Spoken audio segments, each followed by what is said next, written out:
Hey, Chicago, what do you say? It's a CHGO Cubs podcast presented by DraftKings, America's top-rated sportsbook. Download the app and use the promo code CHGO when you sign up. Luke, Ryan, Cody, and another Cubs loss. 4 games under 500, the low point on the season. My voice is going, will it make it through the end of the show? That is the large debate. Is it? Cody? Well, it's not a large debate. It's not happening.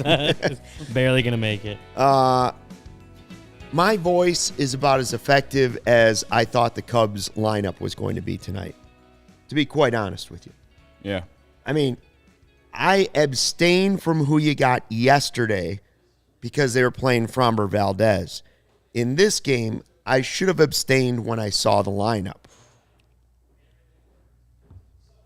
I don't know why it was put together like that. I know there are certain days when you don't have your best stuff. Offense is already a problem for this team. That lineup had very little chance of producing enough runs to win a major league game. That's just that's just the truth. Yeah. Well, first off, leading off Madrigal again when, his on-base percentage below 300, pretty sure. He's reliant on getting hits. When he doesn't get hits, there's no value with him. So that's your first problem when you first see the lineup tonight. I didn't hate seeing Mastrobuoni in there, but I don't like seeing him and Madrigal in the same lineup. Considering you were going to sit Bellinger tonight, I don't care if the matchup doesn't fit well for Wisdom or not. You got to put Wisdom in the lineup, because if you don't have Bellinger's power threat, then where are you getting it? And that's why I wanted Wisdom or Mancini in there. I'm yelling about something. I'm yelling about apples and oranges at this point when it comes to this. But I'm just saying, I think you have to do that given the circumstances. Yeah,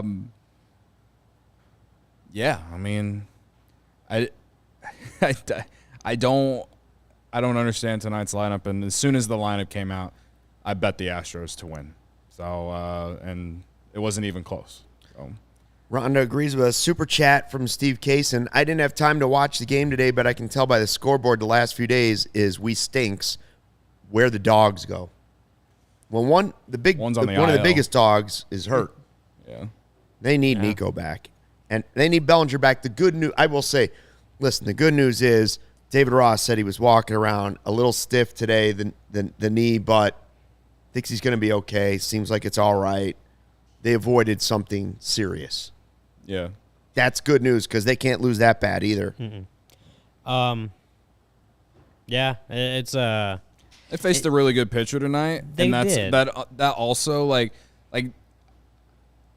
didn't have much hope at all about winning tonight. Not only because of the lineup, but also because Christian Javier is really good, and hey, we had our guy going, Justin Steele, who's been great, had an ERA under 2 coming into this game, but when you put out a lineup like that, man, with Madrigal, Mastrobuoni, Hosmer, and Barnhart, and credit to Barnhart, he worked 2 walks tonight, and Mastrobuoni got a hit, fine. Either way, you just didn't really have any offense. They really struggled to generate any offense really at all outside of Mervis hitting his first career homer, and then in the 9th inning, Seiya Suzuki hits, the meaningless homer.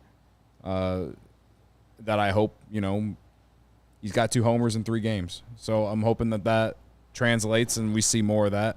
But listen, Mastrobuoni got the 1 hit that I've mentioned twice now. And then what happened? Eric Hosmer hits in double play.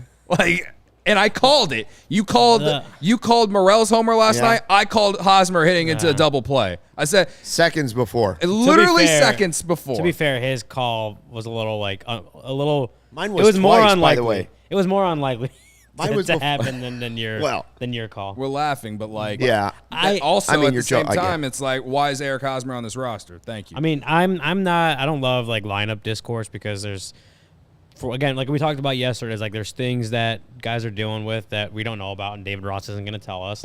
He said on the score this morning or this afternoon, Someone had sent in a question asking like why Hap wasn't in the left field, and David Ross basically said like he's dealing with some stuff, wanted to get him off his feet, but it's kind of what we suspected was the reasoning behind it.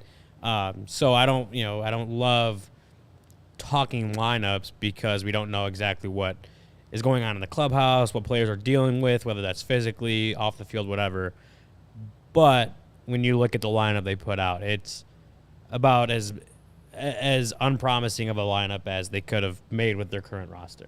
It really was. Yeah, it's malpractice, you can call it. So it was obviously not a good lineup going in. Didn't inspire a ton of confidence, and it was a pretty lackluster performance. I know Mervis got the home run. Seiya hit a home run, a meaningless home run, but it was the home run nonetheless for him and where he's still at that point where he's still trying to get into season mode, even though we're mid-May. Like, he's still kind of getting into season mode. Like, to see another home run is obviously very good for Seiya. No matter what the score, no matter what the rest of the game told you what the score was. He lifted the ball. Yeah, he got a good launch angle. He got a home run, so that's good in itself. Matt Mervis again, his first home run. Obviously, congrats to him because that's great. It tied the game. It was a big. It was a big. We'll get to that later, Cody. Whatever. Yeah, don't. Luke will talk about that, but just you knew going in that it was gonna be a tough one against a good pitcher, especially with the lineup they put out, and it kind of just went exactly how we thought. As soon as Steele, it felt like going in like Steele was gonna have to put up another really good performance, and you don't fault him because he's been so good this year that like every pitcher has bad games. Every pitcher has clunkers, and that's just the way baseball goes. Like no one. If they had his worst start of the season on Saturday. If they pitch make 32 starts a year, a bunch of those are going to be not good. Like that's just how it goes because that's baseball, and not even your best starter doesn't have it every time he goes out. And that was Steele tonight. Ohtani was awful yesterday. So that was Steele tonight. To put it into perspective. That was Steele tonight. Just didn't have it, and when you have the lineup that they put out there backing him up, it kind of felt like as soon as the runs were given up, it was like a 3-run lead after that inning, 4-run lead, whatever it was, might as well have been 8. Like that's what it felt like. It felt like it was going to take a lot for them to get back in that game once Steele gave up all the runs that inning, and turns out like it was pretty much over after that. The only way for the chat to survive tonight is to make fun of us. I understand. Are they? Steve Case in the super chat. The Cubs have been 0-3 since Cody stopped wearing pants. Shorts. It's true. And I think it was Debbie said in the chat. She said, "Let's be honest. The Cubs have 2 players that would be in the Astros lineup." I'm not. They won the World Series. Like I know it's a flawed team. I know they're not as good as what the Astros should be by the end of the season. If Nico was healthy, they'd play him at second in place of Altuve. Fair, but then you could also say, would a healthy Nico play over a healthy Altuve? Would Dansby play over Pena? A lot of teams could use a Nico Horner. A lot of teams. I mean, the Astros have some players. They just won the World Series. Yeah, the Astros have some players. Now, somebody else in the chat, there was another super chat that we missed earlier, right? We had one from Mariano Tenuta. Makes sense to put Hosmer in a must-win game. I wouldn't call that a must-win game, but yeah. It was a game that they needed to get right, but with that lineup, the moment they put it out, it's like, ugh. I don't know. It's just so uninspiring, right? Like, right. No, that's what I'm saying. The lineup. The thing is, watch that game. The thing is about the 4 guys that we mentioned: Madrigal, Mastroboni, Barnhart, and Hosmer. I get playing Barnhart. You can't play Gomes every day. That's fine. All right. But when you're playing Eric Hosmer and your DH 8th, like how telling is it? How telling is it comparably to how bad his season has been that you're playing your DH 8th? You know what I mean? Like, to me, it's is there a date? Is there a date on the contract that you gave him? Like, oh, we'll give you till this. Like, what? I don't know. That's the thing.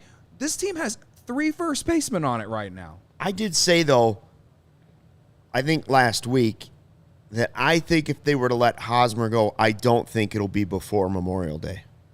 Yeah. Well, we're getting up on there right now. We're getting closer to it. Now, people were saying, like, after he's had a month, and I knew it wasn't happening the first month. I think more realistic is June 1st. my outburst here for Eric Hosmer, he didn't do No, anything. he didn't cost them the game He didn't tonight. cost them the game tonight. I'm just saying, like, him being in the lineup, it doesn't scare teams anymore.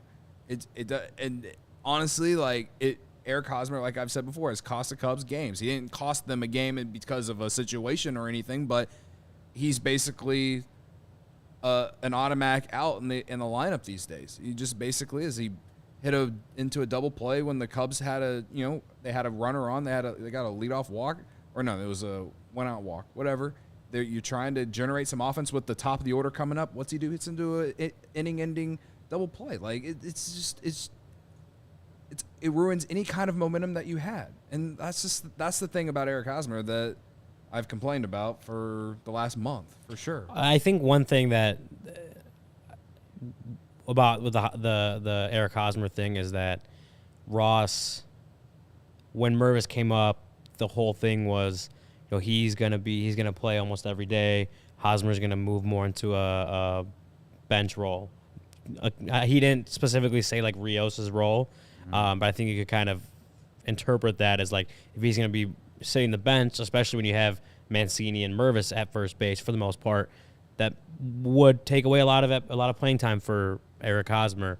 And it just I haven't looked at how many games he's played, but it feels like he's playing a lot more than what it felt like when Mervis got called up. Like the way Ross described it, it felt like he was going to be playing the Rios role. Like maybe maybe instead of coming in as like a lefty bat, like maybe a defensive substitution or whatever it is, right?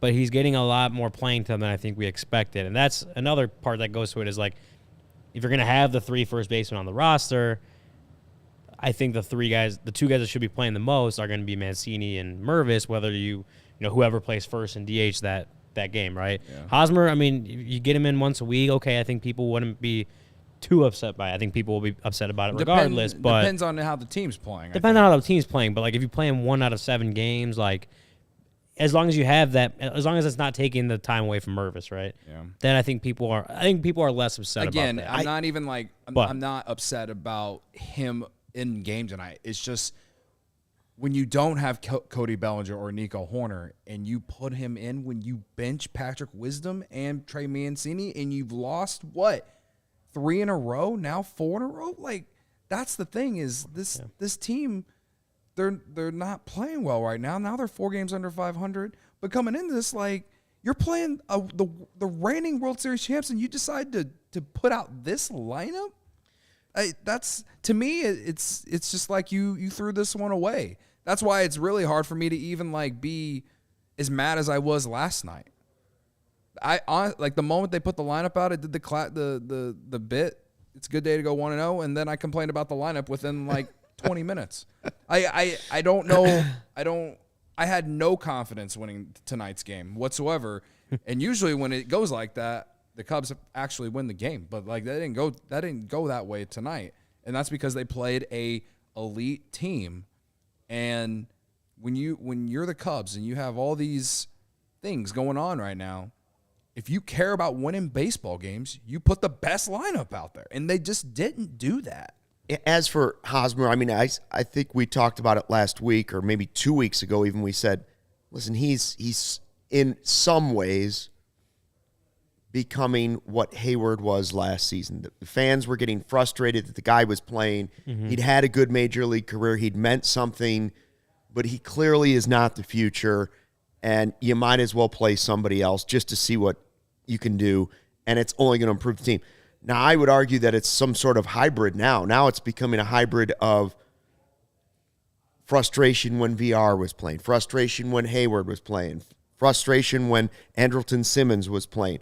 It's that same type of veteran guy that just is clearly past the window, and they're just waiting for, like you said, some magical date to realize that this isn't working. I don't know what that date is. Barb in the chat said the Mervis home run was the only bright spot of the game, and Rhonda agreed. Now, I would say this. She said it was the only positive.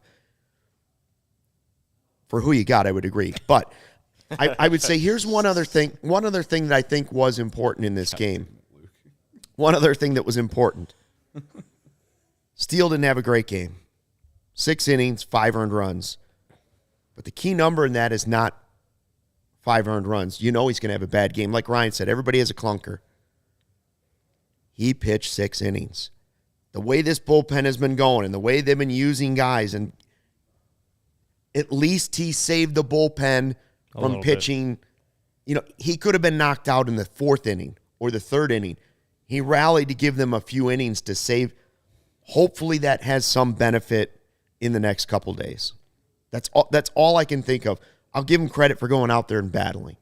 Yeah. It wasn't his best game, but he was still able to get you 6 innings out of it. Yeah, I mean, Birdie pitched an inning, Merriweather pitched an inning, so it's like a guy who's pretty much been relegated to low leverage outings and the guy who pitched for the first time since 2020. So it's like, if you have a chance to win tomorrow, you have a pretty much rested bullpen. Like, you have Keegan, he pitched on Sunday, but so that's 2 days in between. He probably is able to pitch tomorrow. Leiter's there.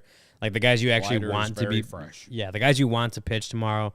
Adbert, he may be up tomorrow. I don't know for sure. 1 inning 14 pitches yesterday, so he should be up, right? So, like, the guys that you want in those high leverage spots tomorrow should at least be ready to go tomorrow. So, yeah, it's a credit to Steele for getting through at least 6, keeping it to a point, even though I think obviously the fact that the Cubs were pretty much out of it at that point led to the low leverage innings, and that, I guess, worked out in their favor somewhat. But he hadn't thrown a lot of pitches, really. No. Even when he got, like, a bunch of those doubles were on, like, first pitch, second pitch, whatever it was. I was actually surprised that inning happened because the first inning, I know we weren't really paying attention. Kevin, can we get the pitch chart up real quick for what Steele did from that inning?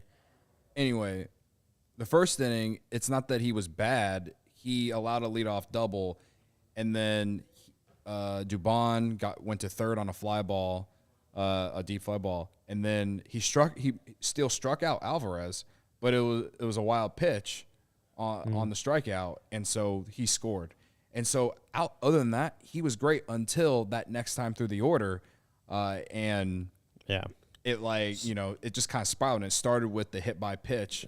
He hit Bregman, and so we got the pitch chart up right here. Thrown right here. That 4-seamer up in the zone that was to Alvarez. First pitch, meatball. Caught. It's not like he doesn't have the blazing velocity to just blow that past really anyone, not including not an awesome hitter like Yordan Alvarez. But when you leave a 90, it was like 92.7, something like that, mile per hour fastball up, that's going to get hit by a guy like Yordan Alvarez. The next pitch was that slider, I want to say. Yeah, slider that's directly in the middle of the plate to Kyle Tucker. Next pitch, so it was a first pitch double for him. You got Abreu, the Pena ground out, and then Corey Julks is how you say his name? I'm not sure. But he got that slider actually low, which isn't the worst pitch, but it was probably more of a good piece of hitting, but it's also a slider going back towards the batter versus like a slider against a lefty. Golfed it. Kind of golfed went it. Opposite field. And then Chas McCormick was that 4th double, and that was the 4-seamer directly in the middle of the zone. So it was like meatballs, and like people are talking about Tucker Barnhart. No, is it a coincidence that Steele's worst start is on the day Tucker Barnhart catches him for the first time? Listen, the Cubs talk about him being good at like the soft factors of catching, and we can't quantify that. So I don't know how good he is at game calling or game planning or whatever. I can't go and you can't like rewatch a replay and see was the game plan right. Like you can't do that, right? It's and then now they have PitchCom, you can't really see what pitches are being thrown down there either. So you can't even go back and really see if the pitch the calls were good. But I guarantee you Tucker Barnhart didn't call meatballs right down the middle of the plate. I guarantee you Tucker Barnhart did not tell Justin Steele to throw pitches right down. Inning. But that's what I'm saying is like if you couldn't see it and you're listening to this in podcast form, the graphic that Ryan tweeted, you can look on his Twitter if you want to see the specific thing. All 4 pitches are right down the center of the plate. Maybe not in the middle of the plate, but they're over the middle of the plate. Too much plate. So with that I'm getting to is, so I don't pin this on Tucker Barnhart being a terrible catcher, which people want to say. I don't know that because we don't have he's not a great hitter. I'll say that. But behind the plate, I don't. He walked twice tonight. Yeah. Brian, come on. But this is Steele leaving pitches where good hitters, especially a good lineup like Houston, is going to take advantage of it. And again, it's not all Steele's fault. He's going to have this game. And because he's pitched so well, like this game was going to come at some point. He wasn't going to be perfect every time out. But it goes also back to the point when he has a game like this where he leaves a few pitches up that get taken or get hit, and the offense isn't there to back him up. Like that's the issue you run into a game like today. Right. No, I hear you, and I for the most part agree with you on the Steele and the Barnhart thing, and a lot of people were in my mentions about Barnhart giving him a lot of flack because for some reason the Cubs record when he catches isn't very good at all, to be honest. And I will say that with Steele, that was his one bad inning. I mean, like Luke said, it was good that he was able to go deeper in the game so the bullpen wasn't completely taxed again. And so I'm just hoping he bounces back. The guy's been so good all year. I'm not gonna dog on the guy.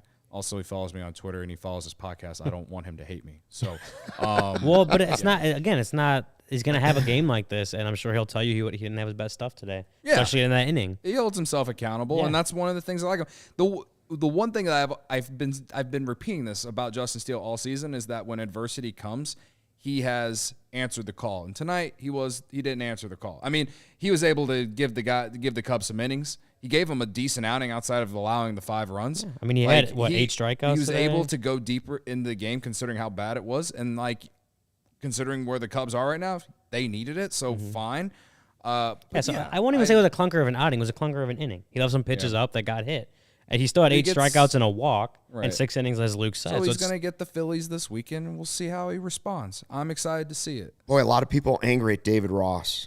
Everyone's angry at David Ross. Ross is not a good manager. Ross is going to get fired.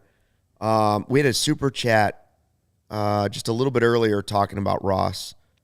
Was it about the non-replay? Well, that was right after. Ross now has a track record of bonehead moves, whether it's the bullpen or the lineup. It's time to move on. I wouldn't trust him driving a Prius from Mariano. And right after that, Craig Brindle points out, he says, McCormick did not catch that Swanson ball. Ross should have challenged it. He doesn't stand up for his players. I disagree with that last part. Yeah. I mean, I disagree with the last part of it. I think it may have hit the wall. It may have. And at that point in the game, I don't know why they don't just replay. Like why they just didn't have him replay it anyway. They were down 5-1, 6-1, something like that. I will say that the rules that they're enforcing pretty strictly now, and I'm looking at The Athletic, they have, so they used to have 10 seconds before they even had to decide whether to signal. But they never to even stop play. Now managers need to hold up their hands immediately after a play to signal to the umpires that they're thinking about challenging. So even to think about challenging, you have to hold up your hand right away. That's a long way to be sure enough to hold up your hand. Then you have 15 seconds. Once their hand goes up, the umpire starts a 15-second play clock. But if the manager wants to challenge, he has to decide before the clock hits 0, which means he has maybe 14 and a half seconds-ish to make up his mind. And it's not David Ross watching the replay. It's some assistant in the replay booth or wherever they're sitting doing all this. So if they don't get the right replay on time or the closest replay to really show whether that ball was caught, right? You have 15 seconds really to decide that. And that's not a lot of time when you're calling up, you're calling up to the booth's calling, relaying information, watching the replay. That's not a lot of time. So I don't fault David Ross for not getting, just the knowing if he should challenge it or not in time. Now, if you want to make the argument that at that point in time, just make the challenge anyway, if that's your argument, I'm not gonna disagree. I don't know that I agree with that either. I don't know that you waste a challenge in a game that theoretically you could still come back in, waste a challenge at that point in time on a ball that admittedly was also on a ball that was called an out to begin with. If there wasn't enough evidence to overturn it, then it becomes even harder to justify just calling that challenge on a whim. Admittedly, when we watched it live, I didn't think that the ball hit the wall. I thought it was out too. I thought it was just an unreal play and that I'm just pissed off at the baseball gods because we ain't getting a break. But then I watched the replay and it's I think it looked like maybe it hit the wall. I don't know if they would have. It was a nice play. Yeah, it was unreal. It was an unreal play, honestly, and it would have changed the game too. Perhaps would have had the Cubs would have been in business. A couple guys on, maybe the guy that was on first when Swanson hit it. Maybe he scores on it, but if it drops, but would have changed who you got for sure too. Super chat. Stephen Who you got is Nagashi. all we have left in 2020. David Ross in the front office trying to milk the 2016 Grandpa Rossi as much as possible. Ross is a useful puppet. All right, man. I don't know how it's gonna. I don't know how it's gonna play out. I don't. Yeah. I don't know. Fussfix keeps telling me I'm like 6 years old and that's past my curfew. Someone said, "Bless your Might heart, have Luke." someone is slandering someone besides me. I might have to leave soon. He's been gotta bless slandering me your heart. since yesterday. I don't know let me what tell to you what say nobody's to ever this going to comment, slander. man. Goose Island, the Goose Island Beer Company. Chicago's beer since 1988, the official beer of CHGO. Beer roster of the Goose IPA, the Tropical Beer Hug, one of Cody's favorite. The 312 Wheat Ale. It's been a while since he put it in the old beer bat, but hopefully tomorrow. Is that of your favorite ones to put in the beer bat to chug, which one has gone down the smoothest for a chug? That one that me and Brendan did last week. Was it the Beer Hug? No. The green one? It's I like don't know what it's like that can that's over on the floor right now that I had tonight. I forgot what it's called. I don't know what it's called. Now I feel really Kevin. bad. What's the Goose Island can that's green over on the floor? You want me to go up? Yeah, what's Go, it? go find it. Yeah. Well, Luke, We gotta know what it is. That's not in my job description. Check it out anyways. Grab ultra fresh brewery exclusive beers at Goose Island's original brew house on Clybourne Avenue in Lincoln Park from their tap room on Fulton Street in Westtown. Goose Island Beer Company, Chicago's beer. He's going over to check out what Cody was drinking today. Full pocket Pilsner. That is exactly what it was. Yeah. So that was the smoothest beer chug for you. Yeah. That's the one that I'll be going to moving forward if we ever win a game again. They're going to win some games. Don't worry. Becky says, go get Madden. Cody should fix the Cubs. Anyways. Hey, also, you want to get fit out with the best sports gear around? Hoodies, shoes, signs, bobbleheads, everything in between. We got some sweet bobbleheads from the folks at FOCO, let me tell you. Have you seen, is it in the back? There's the Wesneski in the middle. Yeah. We also got Clark. The big Clark the Cub is nice. It's back there somewhere. Yeah, that's for the kids. It's spring. It's baseball season. They got the Aloha shirts, the straw hats, polos, bags, everything you need for a game, set decorations. Thank you very much. Check out FOCO.com. Click the link in the description below for all non-presale items. Use the promo code CHGO for 10% off. Thank you very much, FOCO. Love FOCO here. Spin zone to the night. I am up $50 from yesterday. You won your hit parlay, right? Hit parlay hit. Astros -1.5. Cody did bet against the Cubs. I did. Well, sometimes you got to sacrifice your team for your wallet. Was it, what do you call it? Emotional hedge? Emotionally hedge Yeah. yourself. I should have put my entire bank account on it. That's how much of a lock it was. Shane just played the catch in slow-mo, says it's super close. I think it may have hit the wall, but I'd bet my house that the umpires rule it as stands. There's that. And I kind of felt like that too. I mean, my thing, and Ryan, you explained it well on the process. Like, if they would have been able to just challenge it, just to challenge. I mean, it's not like it wasn't a game-tying move or anything, like, or a game-changing play in a way. I mean, it could have if the Cubs could have rallied up some more hits, but it was like 5-1, 6-1. I don't know. Like I don't know. Yeah, I mean, I don't again, have much it's thoughts on it anymore. It's one of It is those what it where I'm not like, I don't really have a stance on the argument of he should just do it to do it or not. Like, I don't know that I disagree in that specific situation, but I also don't know if I agree with it, but I'm coming from the point of, like, I can't blame Ross for not doing it because knowing how little time there is to actually look at that replay, he may just not, like, it's one of those things where, again, like, they just don't know in time if it hit the wall or not, and then at that point they definitely don't know if the umpire is going to overturn that. It's one of those, like, I guess you could say, like, use the challenge in that situation because you might not have an opportunity later, but you also don't know that you won't have the opportunity later. So I don't know. It's a weird situation in my opinion. By the way, Fussfix says, love you, Ryan, just being silly, full respect. Full respect. Thank you. Full respect. He doesn't have any respect for me.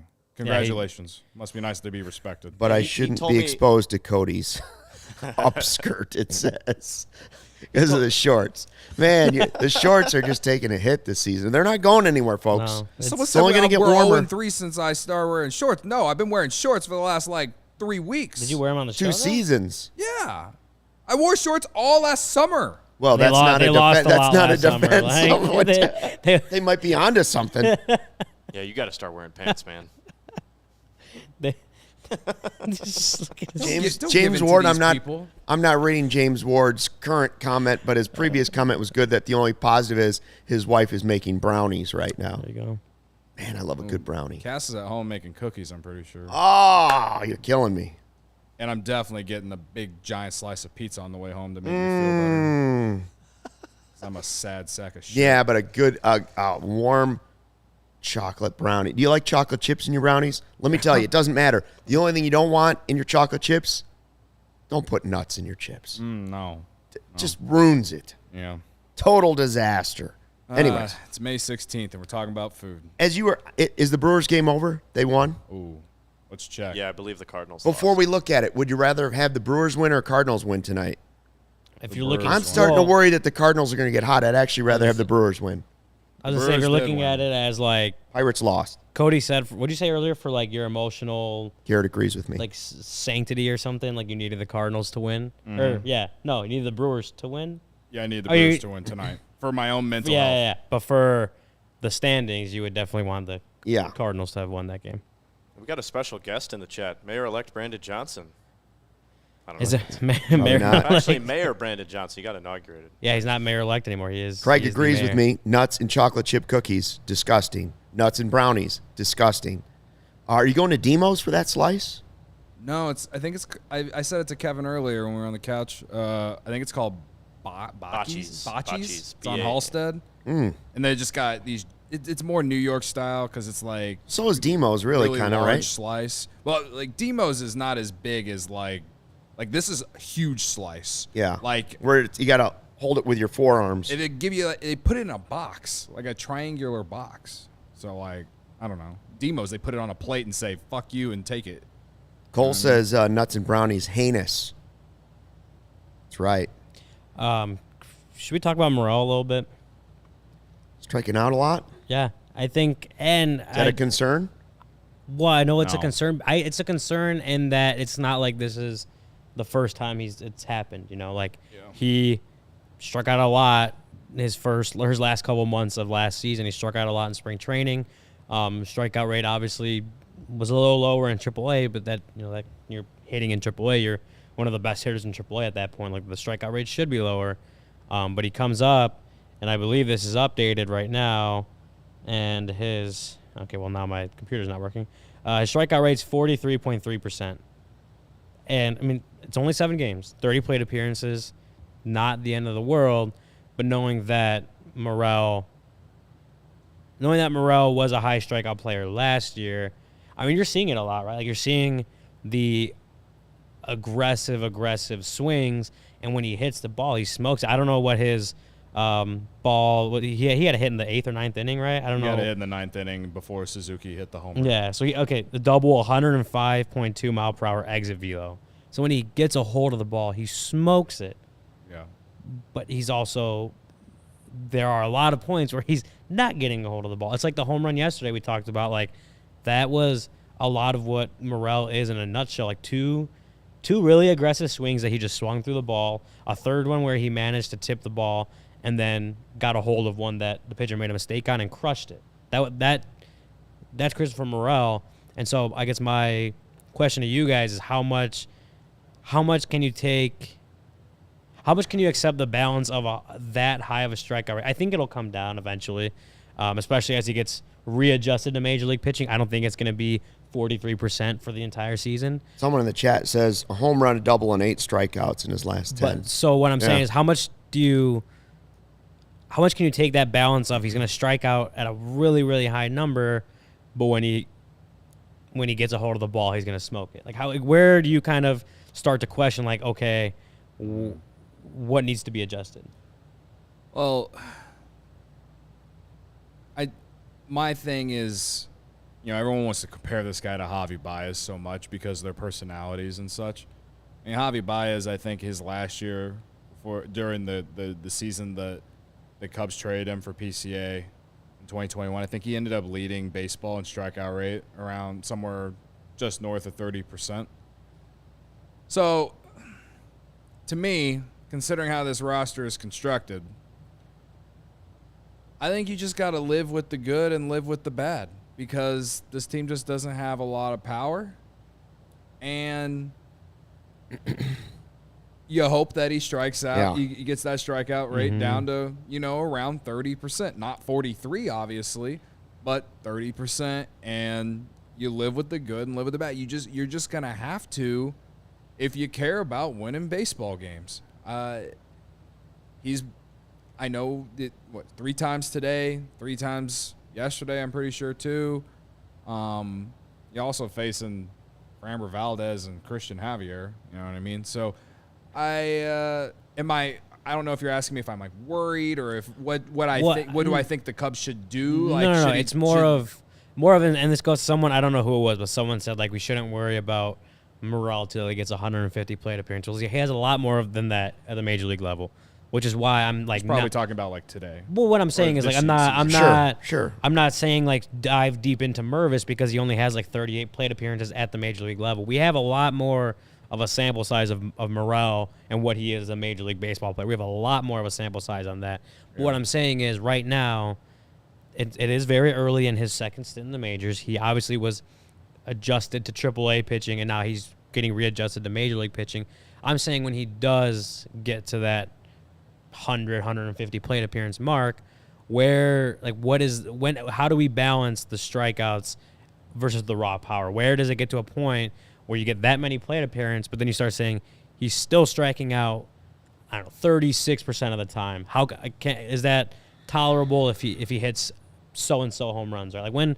It's a weird balance, right? I don't even know if there's a perfect answer to that. But I'm trying to think about when he gets to that point in the season where he has a lot of those major league at bats in 2023, if he's still striking out a lot. How do you answer the question? How do you help him adjust in that? Like, because he's going to be who he is. Yeah. He's going to swing it a lot and he's going to crush the ball when he connects, but he's going to strike out a lot. So I'm like, and I don't want to adjust who he is because who he is like this energetic vibe. Right? Yeah. Somebody said he needs to play with calm. I don't know if I know he takes the breath, and that's true. He tries to calm himself down, but I don't want to take away his energy. Just like Javi, I didn't want to take away, he made some plays on the base pass and whatnot that you'd say, but when a guy's like that, I don't necessarily want to take that away from him because part of it's what makes him special as well. I don't know. By the way, we still got like 116 people watching. Love it. So shout out to the chat for being loyal Cubs fans. And, if you like brownies or chocolate chip cookies, hit the like button while you're there. We need some likes. Only 22 of them. Yeah, more likes. Fire up the likes. I guess my point was we're not pressing the panic button right now. You're not hitting like, do we need to send him back to AAA, right? Do the Cubs need to So you're not ready to answer the question yet? No. But I'm saying it will get to a point. And what is like the X variable and the Y variable to where you feel like you actually need to address it? I guess that's my point. And again, like I don't know that that there's going to be a perfect answer, right?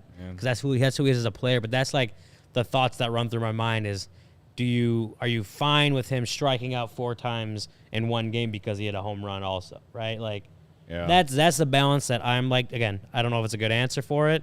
But I'm also like, how will the Cubs balance that? I guess is maybe the better way to put it. I mean, maybe it comes down to, and maybe this is more down the line in the future when hopefully the Cubs have, a little bit more depth, a lot more in some of their prospects up. So I'm thinking more so in 2024, 2025.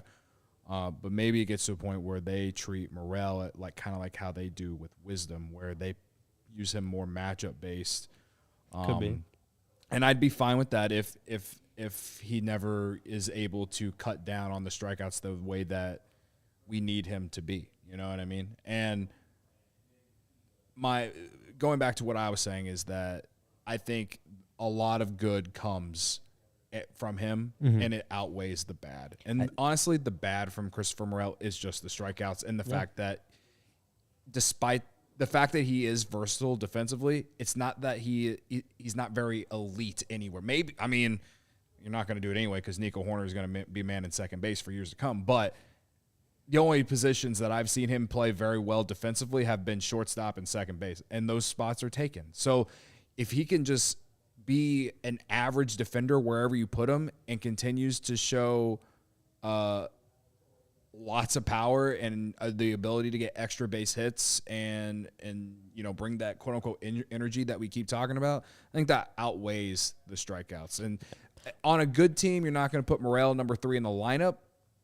Hell, when Nico's back, like we talked about it a little bit yesterday, like maybe you can put him, back in the 9 hole, or I know we talked. I think me and Brendan talked about, would you put Morel leading off just because it gets the most play appearances and all this and that.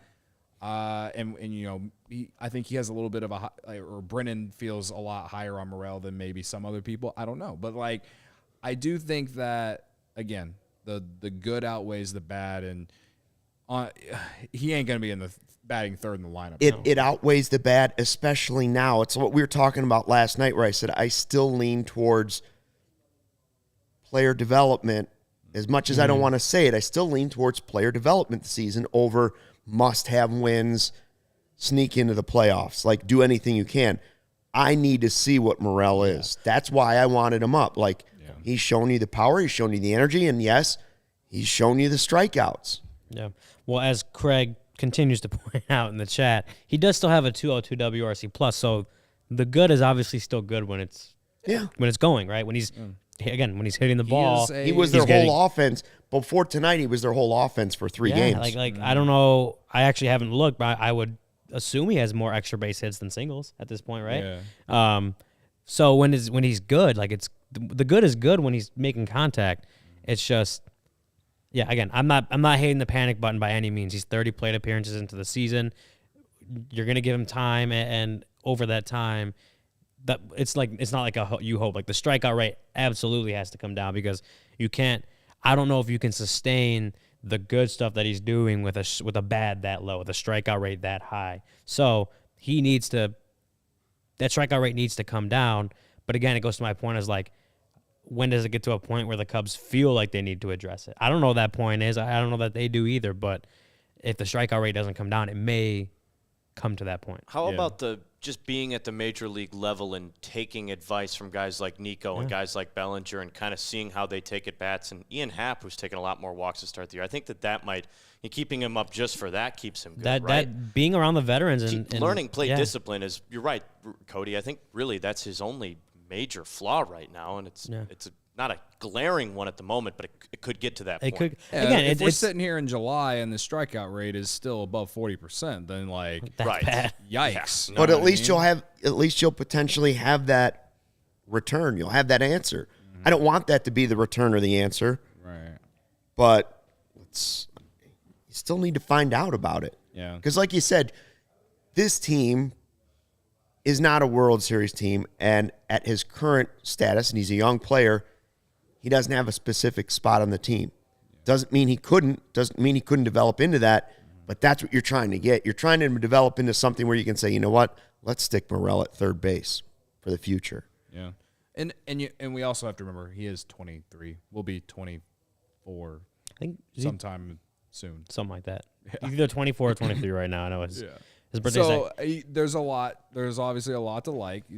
Someone in the chat said something about how he has raw tools. He has a lot of raw, the raw power is unreal. So impressive. It really is. That's what I'm saying. It's the raw, and again, it's a weird balance because you don't want to make him stop being him. Right. You don't want to take that power away from him. I just feel like we're talking about Javi Baez. Gary and Craig are saying Steele had the flu today.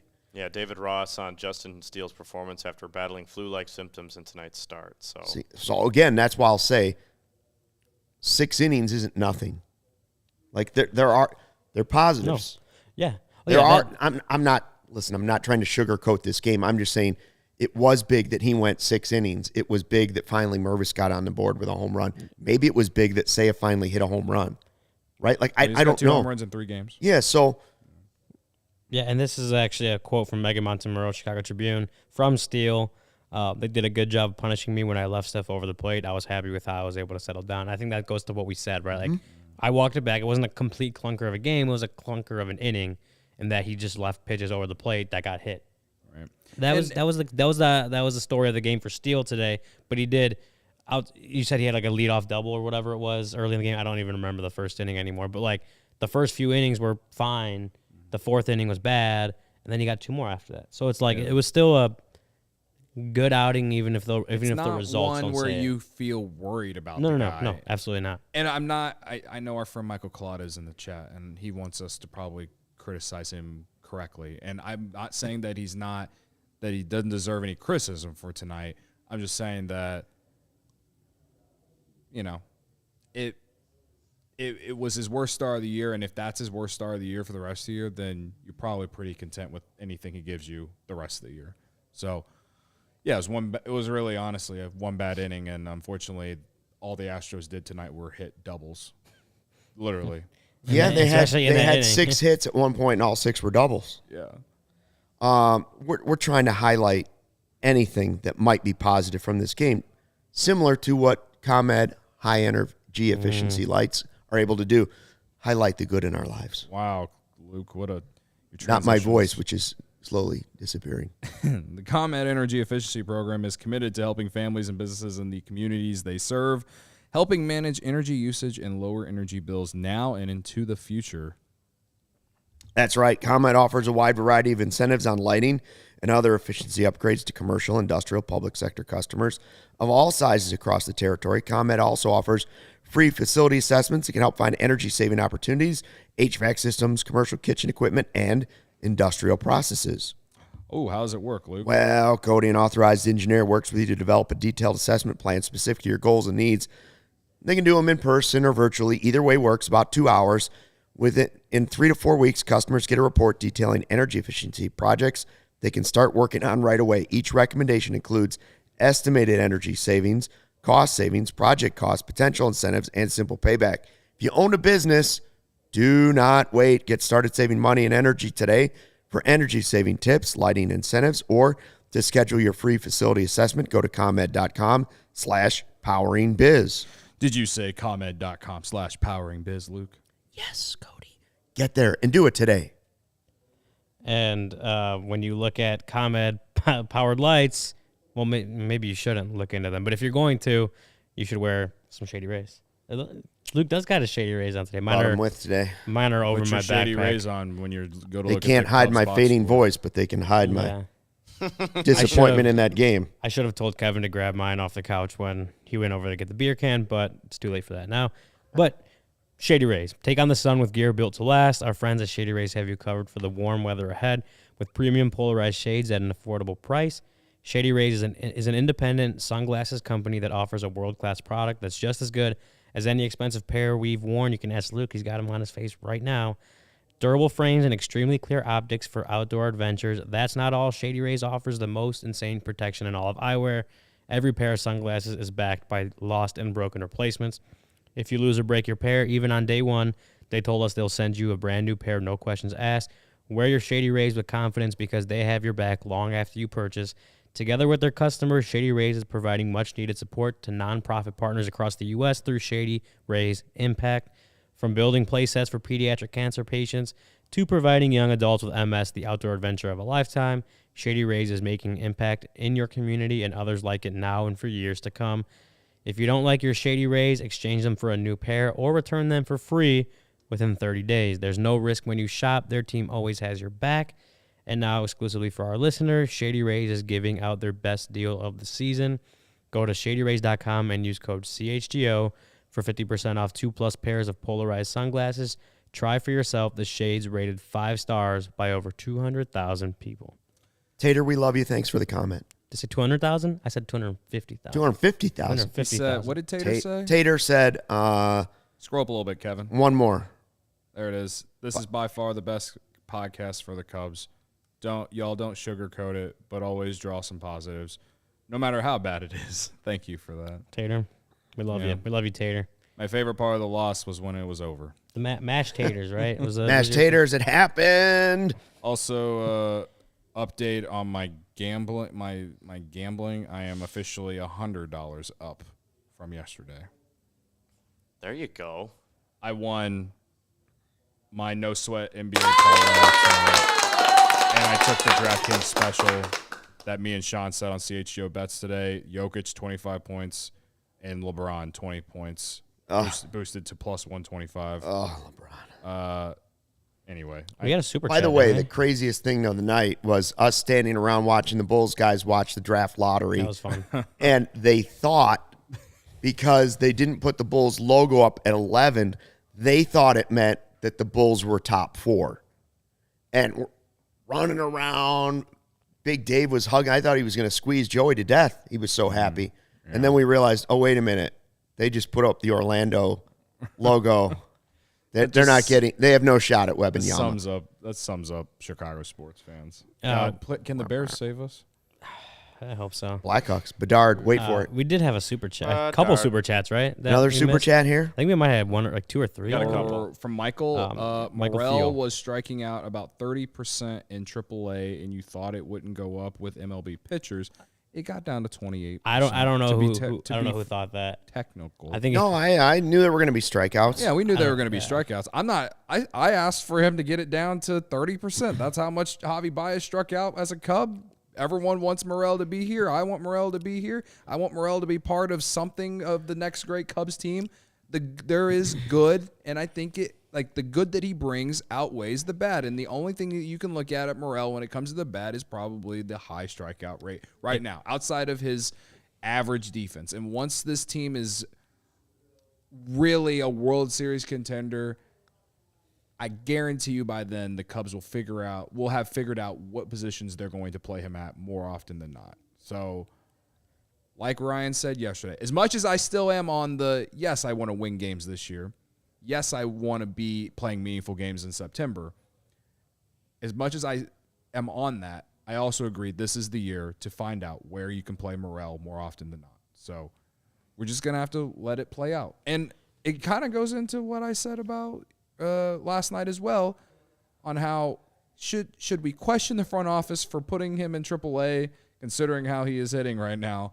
I don't know, but he's here, and it's going to be fun to watch him play the rest of the year, because if this team really isn't good and really does fall off it, at least we'll have him. Yeah, if he gets his strikeout rate down to 30% and keeps it like that, combined with that power, that's pretty good, I think, for him. Yeah. I think it's pretty Even good if for it him. got down to 34, 35, I mean, that's how much Patrick Wisdom is striking out. You know what I mean? I think you want it to be lower too. I both want of that to be lower, but they, like I literally said a few minutes ago, if they have to use him more in matchup-based situations, I'm here for it. Rick says Morel has 4 home runs and 26 bats. Barbara says Stucky wants to trade PCA for Ohtani, and Joe says, I agree with Luke Barbara. That sums up our chat right there. I'm not saying I'm trying to get rid of PCA. I'm just saying if it took PCA to get Ohtani, I would be willing to make that sacrifice. Ohtani value not great right now. He gave up 3 bombs last night. See, everybody has a clunker. Yeah, they should sell And he didn't high. have the flu. Yeah, they should sell high. Send him over. I think no good anymore. he also hit a 450-foot bomb yesterday. So He went out of the Orioles Stadium, out of Camden Yards. He hit it over the right center fence, over the ticket gate. Yeah. So He's all right. Yeah, this game stunk though. it Now was they got to go and avoid the sweep tomorrow. I don't know how to feel about it. I'm hoping Bellinger is able to get back in the lineup tomorrow. Obviously, this team is just complete and order trash without Nico Horner, and that's putting it bluntly. And everyone knows this. This team goes as Nico Horner goes, and I don't know. I could sit here and complain about the lineup tonight some more if you want me to, but Nah. I don't want to. I just think that the Cubs need to open their eyes when it comes to some roster decisions right now. Do they care about winning games in 2023 or not? That's a big question. Yes, maybe just not more than development. Yeah, I tend Right, to I lean that way, that they're where some teams would are 100% in and going and trying to get as many wins as they can. If that pushes maybe some other prospects back a little bit of time in their development, like maybe some teams are willing to risk that right now to win a World Series. I think the Cubs are more in a position where they want to win games, but the focus is on a lot of these guys developing, and if that costs them some games, like the development aspect may just hold a little more water for them right now as far as that's what's I don't think we expected much different. Like the development was still a really important part of this season, even with an improved roster. Yeah. The process doesn't always win. Look at the Philadelphia 76ers. You can trust the process, but it doesn't always win. That doesn't mean you don't trust the process. Yeah. That's what the Cubs are saying. And I think that's where we're at, where it's hard to completely criticize what they're doing right now until we see the end result of it. Like if they do all this stuff, this whole rebuild, this development years, whatever, and it doesn't lead anywhere, then it was a waste kind of a waste of time, right? But if it leads somewhere, you never know. Kalata says that's good. We won't have to watch this garbage. Godfather. I just want to watch meaningful games in September. I do not want to do stock up, stock down. I don't think that's off the table. That's kind of like what I'm saying is like we're four under 500 right now, and I feel worse. I feel like we're 10 under 500 right now. They got to play one more with the Astros. You got the Phillies this weekend. I know they got the Mets and the Rays coming up. Wolf. I mean, the Mets haven't lived up to all the money they spent yet. The Phillies, I actually feel good going to the Phillies series just because they will have Nico back, and they are about as fraudulent as any team in baseball, in my eyes. They bet old. The Mets bet old. And, the Rays, they're very good, so I'm hoping that they start playing better before that series. Wrong with old. But, if they hang around 500 all season, I can live with that. I don't want to be sitting here in June and this team being 10, 15 under. And, that's what I'm afraid of right now with the way that they've played in this series and how they ended the series with the Twins. I mean, these last 4 games have been yikes. They've been awful, bro. And I know the injuries. I understand. But it's got to be better than this, man. Matthew says, look at June 2. It's brutal. I was thinking this the other day. Everyone's schedule's brutal, though. There is a point where you get into the season, and I said April was tough. Mm-hmm. And there are some tough parts of May. Yeah, Major League Baseball. Like at some point, I can't blame the schedule. They got to play teams, and you got to be better than they are. This is what part of the new schedule is, though. Like, right? Playing everyone. You don't get to play the Reds 20 times a year. You don't get to play the Pirates 20 times a year. You don't get to play the entire AL Central and no other AL teams. And Robbie's everyone correct. has to do that, plays to be. Robbie's correct. When you play a team like the Reds, you better use it to get right. Yeah. Right. You got to beat the teams that you should be beating. It was like that A's series that you have to win didn't end those. up lasting, but they went. We told them earlier. We said that if you're going to go in there, that's a horrible team. You have to at least win 2 out of 3, if not sweep them. Yeah. And they swept them. So that's. But then the you got series. to the Nationals and they lost 3 or 4. So there's right. that. And that's why why I said last night about not calling up Mervis earlier, just because they were playing easier teams, and now he's going. I mean, I'm happy he hit a home run off Christian Javier tonight, but we've seen the ups and downs, and I'm not saying if they call up Mervis earlier that they win more games, but I will say that I probably would rather see him in the lineup more than Eric Hosmer, and so that's my point on that. I think it's the point where if they're gonna lose, they might as well lose with Matt Mervis in the lineup and seeing if he improves at all versus Hosmer. Yeah. But I think everyone who was clamoring for him, for Mervis and even Morel, I think at least a week before or even a week and a half before, I think they're justified considering how the team is playing right now. If they would have got called up earlier, I think the offense probably would have been playing a little bit better.